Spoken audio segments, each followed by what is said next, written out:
No passado, antigamente, muitas famílias não educavam sexualmente os seus filhos. Ou seja, havia muita dificuldade em se falar sobre sexualidade dentro do âmbito familiar. Só que a própria cultura fazia com que a sexualidade ficasse ali dentro de uns limites aceitáveis. E não era tão necessário falar sobre sexualidade assim. Óbvio que era necessário, mas assim, não havia um grande problema em não se falar do assunto como a gente tem hoje. Hoje tem muito problema a gente não falar sobre sexualidade, porque o assunto da sexualidade, ele tem muitos aspectos que a gente vai ver que precisam ser cuidados para que aquela criança, aquele adolescente não leve a sexualidade de forma ruim, porque o apelo sexual é muito grande. A gente tá no extremo oposto, né? Antes não se falava nada, era tudo muito escondido, hoje a gente tá no extremo oposto.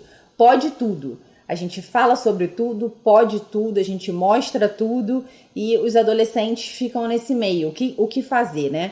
E acabam ficando sem um verdadeiro modelo para se seguir, porque é uma coisa dos impulsos realmente muito liberados, sem uma ordenação. Então a gente tenta ordenar a educação como um todo e chega na educação da sexualidade a gente deixa para lá, porque a gente, conta o pai, não tá bem preparado para falar com os nossos filhos, a gente tem um pouco de medo, ou então porque a gente acha que eles já sabem da educação sexual por algum motivo, ou porque eles têm acesso à televisão, ou porque aprenderam na escola, na aula de educação sexual, e a gente acaba terceirizando, transferindo para outras pessoas algo que nos é próprio de fazer, que é educar integralmente os nossos filhos, inclusive a educação da sexualidade dos nossos filhos. Então, muitas vezes, um dos grandes problemas da educação da sexualidade hoje é que há uma obscuridade em relação ao que é o ser humano de fato.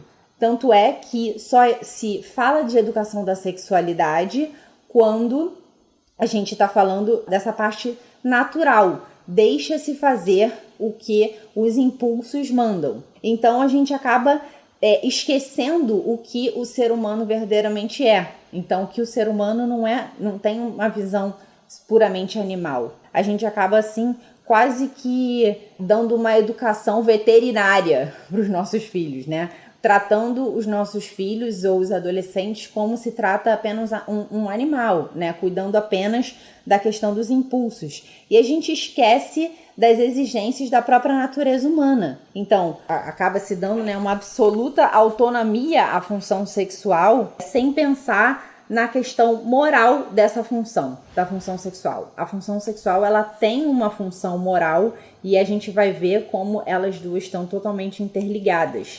E acabam reduzindo o ser humano a uma tendência apenas, né? A tendência, e acaba tendo uma educação totalmente, um verdadeiro culto ao erotismo, né? Ou seja, tudo que é erótico é possível. Então, na verdade, acabam se transformando os vícios sexuais em teoria. Ou seja, vai teorizando os vícios sexuais, que a gente vai ver quais são eles e do que se trata isso, né?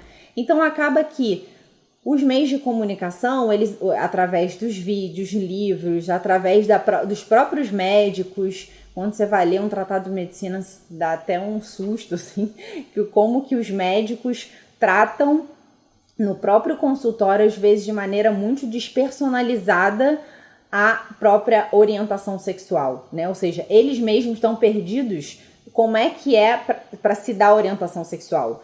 Ou seja, pega uma criança ou um adolescente, coloca tudo no mesmo saco e ensina como é que tem que fazer educação sexual sem levar em conta a idade, sem levar em conta o sexo, sem levar em conta que tipo de exposição cultural aquela criança está sendo exposta, né?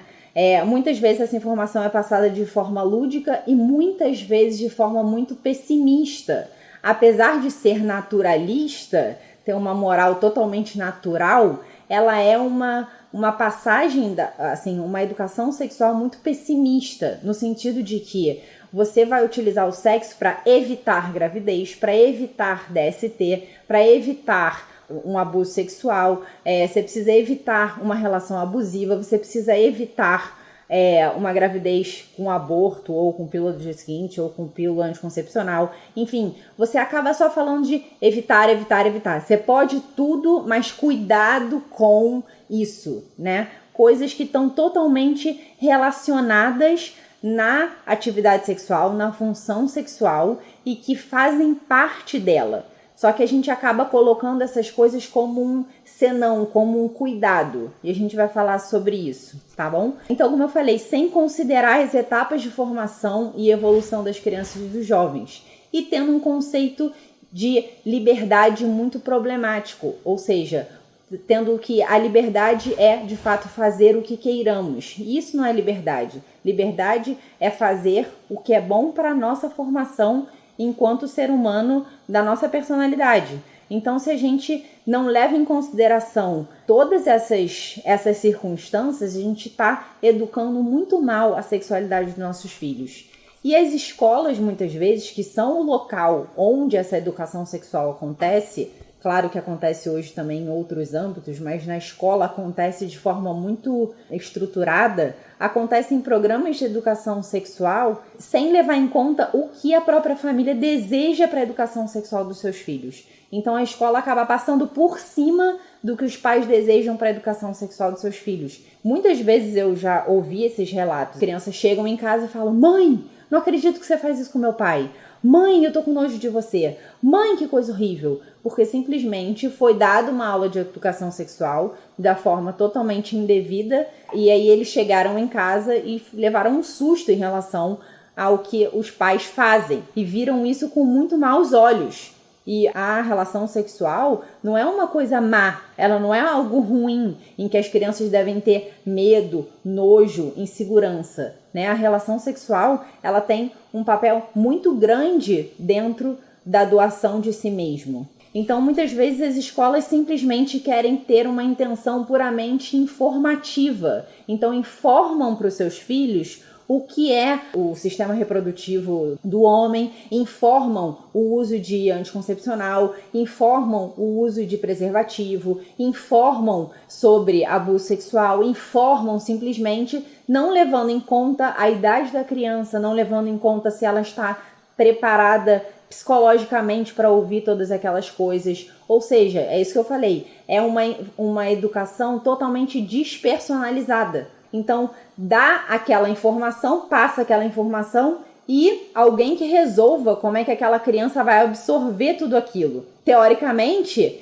isso tudo deveria ser uma preocupação do colégio, né? Ou da escola ou de qualquer órgão que esteja passando essas informações. Então, por isso a gente vai ver que é papel dos pais educarem os seus filhos na sexualidade, porque os pais conhecem os seus filhos, sabem quais são as suas reações, sabe quais são os seus temperamentos, sabe a tudo que eles foram expostos e a melhor maneira de falar com eles sobre determinados assuntos, sabe se eles estão preparados psicologicamente para determinadas coisas. Samuel, mas eu não tô. Se não tá, deveria estar atento para que você esteja prestando atenção a todos os indícios que seu filho te dá para saber que coisas você precisa falar com ele, em que momento precisam ser faladas.